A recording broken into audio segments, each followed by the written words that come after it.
Thank you so much for coming, Alex. Hi, all. My name is Malika, and today we are having Alex Sandev. Alex is a co-founder and CEO of a Web3 marketing agency called Best Practice Marketing. Thank you so much for coming, Alex. We are happy to see you today. Thank you. Very happy to be here.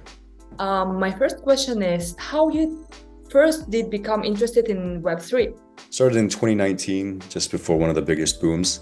Obviously, the NFT industry, when one of my friends first started telling me about PancakeSwap and NFTs in the first place, I had no idea what they were talking about. It sounded like a very interesting topic. It was trending on Google. So I decided to, put some money into some cryptocurrencies. And from there, I ended up making a lot of money from Dogecoin a year and a half later. So from a joke, it ended up turning out into, why am I making this money? And then I started researching the technology behind it. Really got interested in peer-to-peer system, the Bitcoin white paper. And then little by little started reading on more and more. And then the whole ecosystem just started developing really fast. And that just got me more and more interested in its potential and how it's continually changing the world now. Yeah, thank you. And what excites you most about the future of Web3 technology? I'd say that it's limitless potential, given that there is very few people still currently in this industry. And the internet industry has around 5 billion people on there. And so far, we've only reached not even 1 billion people on the blockchain network. So that potential is just the one thing that excites me the most. Totally. And what are the benefits of Web3 technology compared to traditional web technology? I'd say it gives more freedom to people. That's probably the biggest thing, especially now that everyone wants to have their own protection of data, their privacy, and things like that. And with blockchain, it allows for more transparency and people can really have ownership of what they have instead of big companies owning all their data and information. So.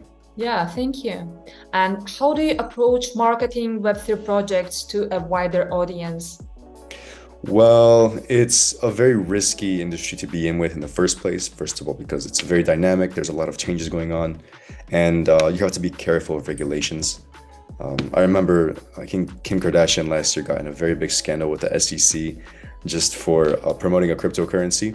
And the main thing is you have to know how to gauge these situations. So what we do is we don't target specifically cryptocurrencies or a product itself, but we market the services that is in the blockchain industry. So Web 3.0 companies that have a specific service that solve a problem or an industry-wide problem. We focus on that aspect and really market the unique service propositions that they have. So that's probably the best ways to focus on it in order to avoid everything possible, right? Lawsuits and whatnot. Okay, yeah, thank you. What strategies have you found to be effective in raising awareness and adoption of Web3 projects? I think that it's mainly about hype and what's trending. I've seen it firsthand. Google Trends definitely is one of the biggest factors. But as long as social media is talking about it, then the whole world is talking about it. So big PR events, maybe influencers, obviously Elon Musk tweeting one thing about a cryptocurrency project and it explodes. So that's probably the biggest ways to build awareness. Organically, it's harder, but definitely it is worth it as long as you provide information and close the gaps on knowledge. Okay, yeah. And in general, what role do social media platforms play in the Web3 marketing efforts? It's a pretty big platform for them because it gives them a place where they can resonate with their audience, really get discovered by people, and eliminates all borders. So they have an international audience from people all around the world. And, given that if they are doing their job correctly, then they are solving a solution, then they should be reaching a very wide audience. Not like NFT projects, of course. They don't do a good job of promoting their services. Totally. Yeah. And Alex, how do you stay updated on the latest trends and best practices in Web3 marketing? Yeah, like I said earlier, it's a pretty dynamic industry, so you have to be aware of everything that's going on in the industry itself.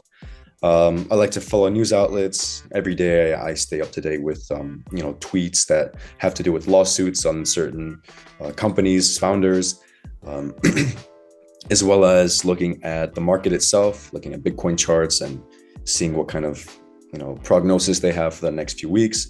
Obviously, with Bitcoin halving, that's one of the biggest things coming up this next year. So staying up to date on those things is important for not just investment decisions, but for marketing itself. when people are going to be looking at, the services we're going to be offering and when they don't have the budget for these sort of things. But yeah, definitely, like, I'm going to keep mentioning this because Google Trends has definitely been one of my best friends doing this. So staying up to date on that is just priceless.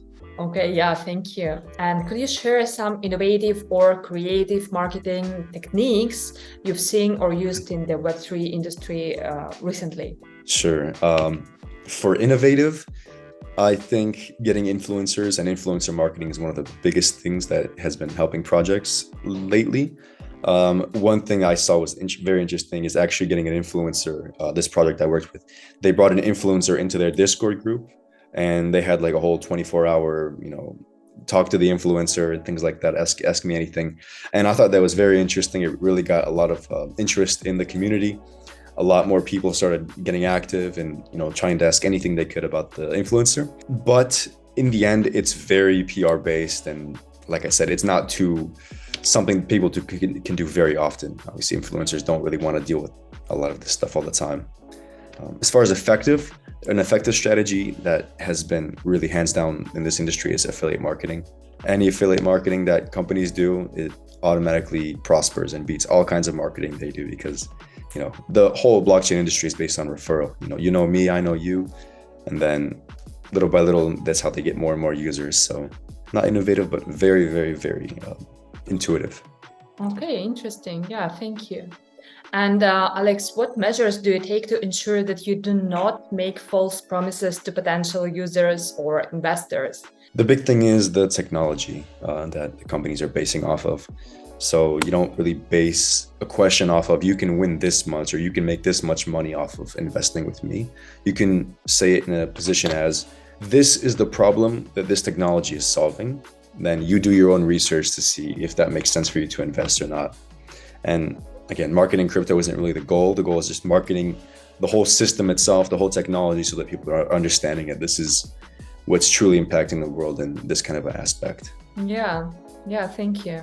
And what would you say about the potential for marketing crypto to exploit people's FOMO, fear of missing out, and encourage impulsive investments? Yeah, obviously there's going to be a lot of FOMO in the blockchain industry. That's just, people always have a feeling like they're missing out. They always want to jump on the latest trend. And like the biggest thing that we always say, if it does come to a security, it always should be clearly stated that this is not financial advice, and people should always do their own research before getting onto something like this. Obviously, it's a very volatile and risky industry. So without doing your own research, you're going to expect to get burnt. And I've done so myself. From personal experience, I've learned. But financial services and the financial industry as well, it's a very big liability. Saying things like this to individuals who might not understand fully. So we address that by having education, whether it's going to be blog posts, social media posts, anything to interact with the community and educate them about, this is the service that is provided, and this is how it's provided. With regards to promises, no promises are ever made. It's always, this is the potential it can do, but it's never guaranteed. So that's what firstly should be understood. Okay, interesting. Yeah, thank you. And what would you say? What are some common misconceptions about crypto and Web3? Well, there's a lot. I would say. I think that the first one is they think all cryptocurrency is blockchain, basically. And in that sense, blockchain is completely different. It doesn't always have to be cryptocurrencies. When someone says blockchain, people automatically think, oh, so Bitcoin and things like that. That's a very big fact. That's true. However, there's a lot of things that go into that. As you are understanding AI now, for example, it's limitless potential. It's doing all these things. And at the end of the day, it's very easily imitatable. And blockchain, you can't really do that. So the common misconception is they think this is so easy to make. It's just a cryptocurrency. Anyone can do it. Well, the technology behind it is probably the biggest thing people should learn, and how it truly makes sense. And, when Bitcoin reached 69,000, why are you paying 69,000 for a Bitcoin? There's the valuation behind that. So there's a whole reason for why it costs as much as it costs. Cool. Yeah, thank you. And what are the key challenges you face when working on Web3 projects? Big one is probably market dynamics, and obviously coming in waves. There's a lot of projects out there that do not have longevity in their careers. They start making a lot of these moves and then don't really anticipate certain things in the market. And once that happens, they have to start cutting on their budgets for marketing. They have to start cutting off their expenses. And we've seen a lot of these companies just bankrupt within a year or two from their starting. And that's just because they haven't identified the right industry and the right target audience that can really back them up. So what I outlined for myself is only to work with B2B companies and B2C companies that have longevity into their career, a long-term plan for their business. Because without that, it's gonna burn you. Understand, yeah, definitely. What do you think is the biggest risk facing the Web3 ecosystem in the next few years? The biggest one, obviously, what we are waiting on is the regulations. That's probably one of the biggest things. Obviously, with new and upcoming industry trends and people learning more and more about the technology and how it can do, they should understand that this technology is here to stay. And no matter how many people are going to be going against it, there's going to be more and more people entering. So the biggest risk in more and more people entering is an uneducated system of people who don't know how to gauge this industry. So one of the biggest things I preach for is education in this industry. And without proper education, it's not going to go well. Obviously, there's not been a single industry we've seen in history that has not educated their masses to continue conforming, right? So education is probably the biggest one. We should all pay attention to that. Totally. And speaking about regulation, have you ever had legal or regulatory challenges when working on Web3 projects? That definitely depends on whether they are exchanges, whether they are wallets, software wallets, for example.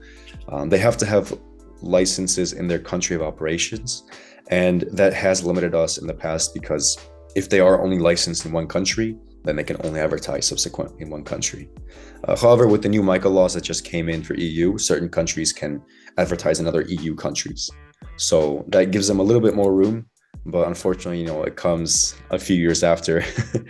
But definitely it does limit us, but in no way is it meant to stop us from operating. Yeah, very interesting.